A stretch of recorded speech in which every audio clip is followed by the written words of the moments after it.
Your latest piece is Israel's government issues, quote, death sentence, end quote, to remaining captives. So tell us about this. Well, it was just a thought that came to me as Netanyahu invoked his plan to invade Gaza, or to reoccupy Gaza, to send troops into the three major populated areas where they believe that Hamas still exercises control: Gaza City, Deir al-Balah, and Nuseirat refugee camp in the center of Gaza. And really what it's about is actually ethnic cleansing, pushing the population to the south. But that's likely where the 10 remaining captives are. And it was clear to me, because I was one of the first English language reporters after October 7th to call out the mass Hannibal Directive, putting the pieces together to explain how Israel likely killed hundreds of its own citizens on October 7th to deny Hamas negotiating leverage. Right. And that what they're going to try to do is a final Hannibal. And they want to eliminate these final captives. And then, you know, mainstream voices like the Forum for Hostages and Missing People, which is the organization of the families who have members of their family in Gaza, in the Israeli families who have members of their family held captive in Gaza. They said the same thing. They said this is a death sentence for them. This was their language.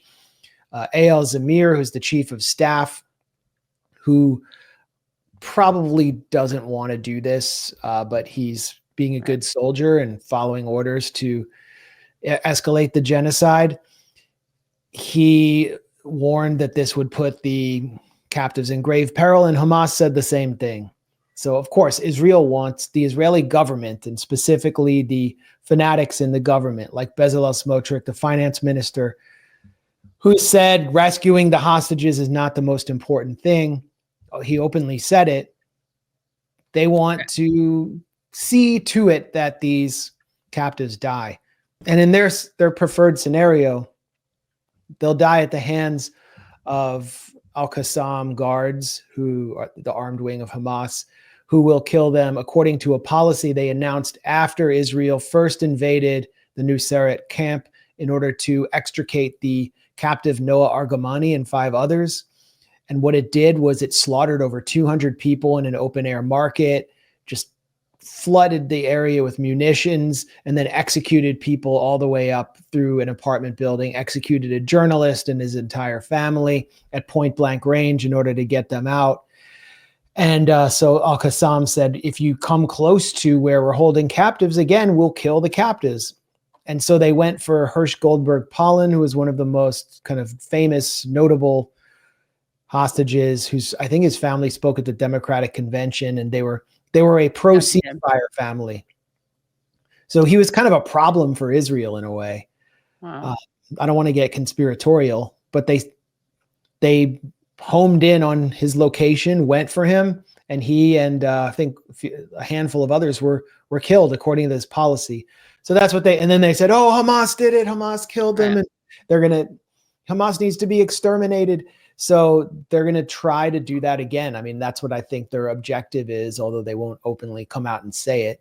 And the reoccupation is not as popular in Israel as other phases of this war, because, I mean, the liberal Zionists primarily care about Jewish life, but they see Jewish life is going to be snuffed out here, along with, you can already see the bloodshed taking place as they're kind of laying the groundwork for an invasion or a reinvasion.